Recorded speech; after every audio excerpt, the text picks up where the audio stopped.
İkinci maksat, kıyamet ve mevt-i dünya ve hayat-ı ahiret hakkındadır. Şu maksadın 4 esası ve bir mukaddime-i temsiliyesi vardır.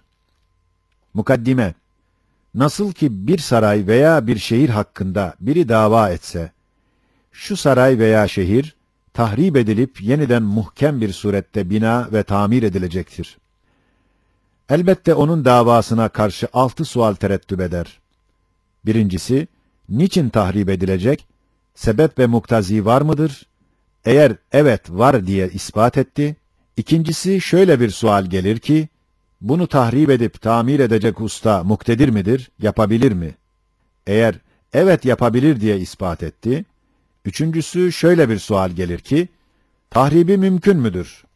Hem sonra tahrip edilecek midir? Eğer evet diye imkanı tahribi hem vukuunu ispat etse, 2 sual daha ona varit olur ki, acaba şu acip saray veya şehrin yeniden tamiri mümkün müdür? Mümkün olsa, acaba tamir edilecek midir? Eğer evet diye bunları da ispat etse, o vakit bu meselenin hiçbir cihette, hiçbir köşesinde bir delik, bir menfez kalmaz ki, şek ve şüphe ve vesvese girebilsin. İşte şu temsil gibi, dünya sarayının, şu kainat şehrinin tahrip ve tamiri için muktazi var. Fail ve ustası muktedir. Tahribi mümkün ve vaki olacak. Tamiri mümkün ve baki olacaktır. İşte şu meseleler, 1. esastan sonra ispat edilecektir. 1. esas, ruh katiyen bakidir. 1. maksattaki melaike ve ruhanilerin vücutlarına delalet eden hemen bütün deliller, şu meselemiz olan bekay ruha dahi delildirler. Bence mesele o kadar kat'idir ki, fazla beyan abes olur. Evet, şu alemi berzahta, alemi ervahta bulunan ve ahirete gitmek için bekleyen hadsiz ervahı bakiye kafileleriyle, bizim mabeynimizdeki mesafe o kadar ince ve kısadır ki, bürhan ile göstermeye lüzum kalmaz. Haddü hesaba gelmeyen ehli keşfin ve şuhudun onlarla temas etmeleri, hatta ehli keşfel kuburun onları görmeleri, hatta bir kısım avamın da onlarla muhabereleri ve umumun da rüyâ-i sadıkada onlarla münasebet peyda etmeleri, muzaaf tevatürler suretinde adeta beşerin ulûm-u mütearifesi hükmüne geçmiştir.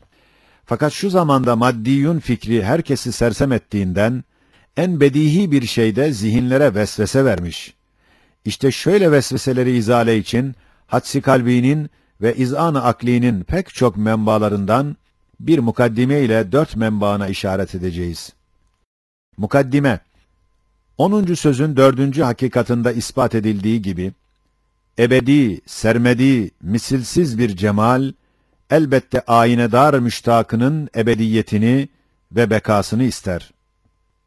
Hem kusursuz, ebedi bir kemal-i sanat, mütefekkir dellalının devamını talep eder. Hem nihayetsiz bir rahmet ve ihsan, muhtaç müteşekkirlerinin devamı tenaumlarını iktiza eder.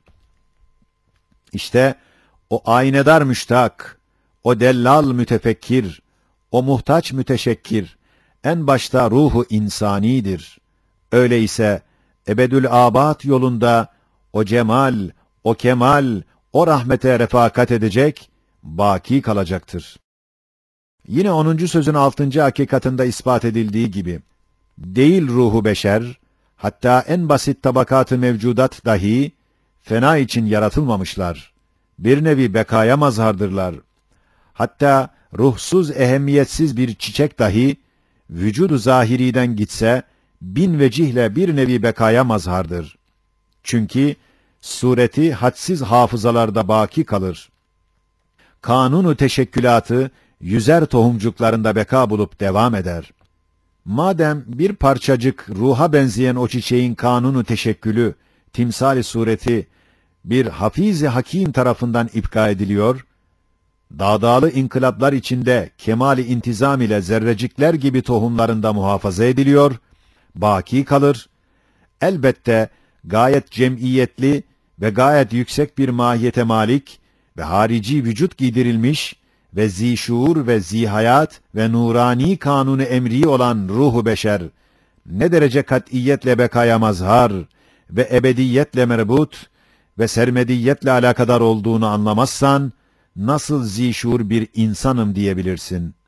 Evet, koca bir ağacın bir derece ruha benzeyen programını ve kanunu teşekkülatını bir nokta gibi en küçük çekirdekte derc edip muhafaza eden bir Zat-ı Hakîm-i Zülcelal, bir Zat-ı Hafiz-i Bizeval hakkında vefat edenlerin ruhlarını nasıl muhafaza eder denilir mi? Birinci menba, enfüsidir.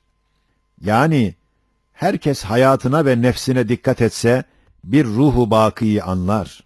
Evet, her bir ruh, kaç sene yaşamış ise, o kadar beden değiştirdiği halde, bilbedahe aynen baki kalmıştır. Öyleyse, madem ceset gelip geçicidir, mevt ile bütün çıplak olmak dahi ruhun bekasına tesir etmez ve mahiyetini de bozmaz. Yalnız müddeti hayatta tedrici, ceset libasını değiştiriyor. Mevtte ise birden soyunur. Gayet kat'î bir hads ile, belki müşahede ile sabittir ki, ceset ruh ile kaimdir. Öyleyse ruh, onun ile kaim değildir. Belki ruh, binefsihi kaim ve hakim olduğundan, ceset istediği gibi dağılıp toplansın, ruhun istiklaliyetine halel vermez. Belki ceset, ruhun hanesi ve yuvasıdır, libası değil. Belki ruhun libası, bir derece sabit ve letafetçe ruha münasip bir gılaf-ı latifi ve bir bedeni misalisi vardır.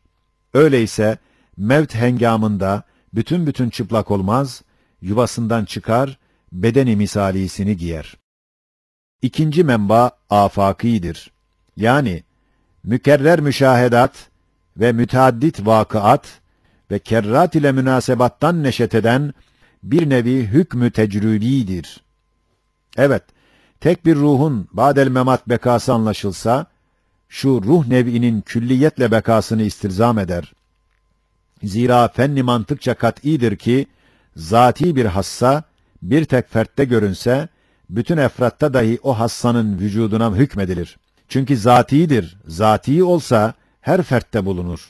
Halbuki değil bir fert, belki o kadar hadsiz, o kadar hesaba hasre gelmez müşahedata istinat eden asar ve bekay ervaha delalet eden emarat, o derece kat'idir ki, bize nasıl yeni dünya, yani Amerika var ve orada insanlar bulunur, o insanların vücutlarına hiç vehim hatıra gelmez. Öyle de şüphe kabul etmez ki, şimdi alemi melekût ve ervahta, ölmüş, vefat etmiş insanların ervahı pek çok kesretle vardır ve bizimle münasebettardırlar. Manevi hedayamız onlara gidiyor. Onların nurani feyizleri de bizlere geliyor. Hem hadsi kad'i ile vicdanen hissedilebilir ki, insan öldükten sonra esaslı bir ciheti bakidir. O esas ise ruhtur. Ruh ise tahrip ve inhilale maruz değil. Çünkü basittir, vahdeti var. Tahrip ve inhilal ve bozulmak ise, kesret ve terkip edilmiş şeylerin şe'nidir.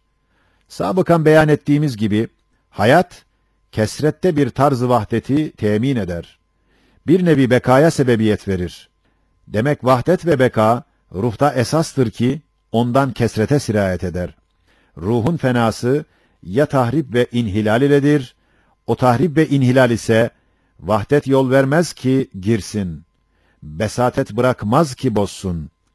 Veyahut idam iledir, idam ise, cevad-ı mutlakın hadsiz merhameti müsaade etmez ve nihayetsiz cudu bırakmaz ki, verdiği nimeti vücudu, o nimeti vücuda pek müştak ve layık olan ruhu insaniden geri alsın. Üçüncü menba, ruh, zihayat, zişuur, nurani, vücudu harici giydirilmiş, cami, hakikattar, külliyet kesbetmeye müstahit bir kanun-u emridir. Halbuki en zayıf olan kavanin-i emriye, sebat ve bekaya mazhardırlar. Çünkü dikkat edilse, maruzu tegayyür olan bütün nevilerde birer hakikat-ı sabite vardır ki, bütün tegayyürat ve inkılabat ve etvar-ı hayat içinde yuvarlanarak, suretler değiştirip ölmeyerek, yaşayarak baki kalıyor. İşte her bir şahs-ı insani, mahiyetinin camiyetiyle ve külli şuuruyla ve umumi tasavvuratıyla bir şahıs iken, bir nev hükmüne geçmiştir. Bir nev'e gelen ve cari olan kanun, o şahs-ı insanide dahi caridir. Madem Fatır-ı Zülcelal, insanı cami bir ayna ve külli bir ubudiyetle ve ulvi bir mahiyetle yaratmıştır, her fertteki hakikat-ı ruhiye, yüzbinler suret değiştirse, izni Rabbani ile ölmeyecek, yaşayarak geldiği gibi gidecek. Öyleyse, o şahs-ı insaninin hakikat-ı zişuru ve unsur-u zihayatı olan ruhu dahi, Allah'ın emriyle, izniyle ve ibkasıyla daima bakidir.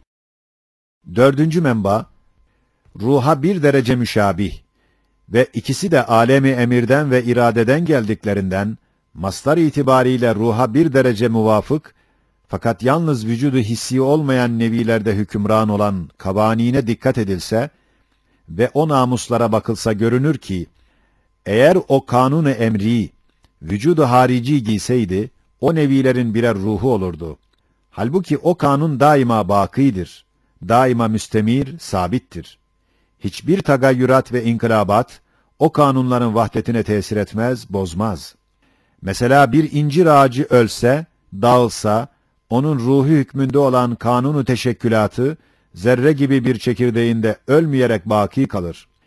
İşte madem en adi ve zayıf emri kanunlar dahi, böyle beka ile, devam ile alakadardır, elbette ruh-i insani, değil yalnız beka ile, belki ebedül abad ile alakadar olmak lazım gelir.